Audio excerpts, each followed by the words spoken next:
নির্বাচন অবাধ ও গ্রহণযোগ্য করতে হলে সব দলের সমান অংশগ্রহণ নিশ্চিতের দাবি জানিয়েছেন জামায়াতে ইসলামী সেক্রেটারি জেনারেল অধ্যাপক মিয়া গোলাম পরোয়ার।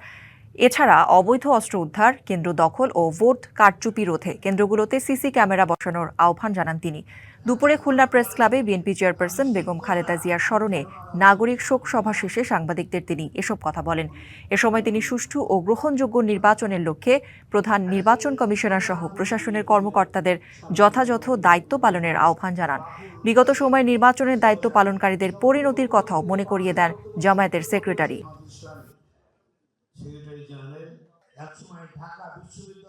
নির্বাচনের ক্ষেত্রে নির্বাচনী আইন, আচরণবিধি, আরপিও অনুযায়ী প্রত্যেক দলের জন্য যে প্রাপ্য অধিকার এবং সুযোগ সুবিধা সবাই যেন সমান ভোগ করতে পারেন। একটা দলের দিকে পক্ষপাতিত্ব করা হবে, কোনো প্রার্থীর পক্ষে পুলিশ জ্বলে যাবে, এটা আমাদের চোখে অনেক জায়গায় পড়ছে।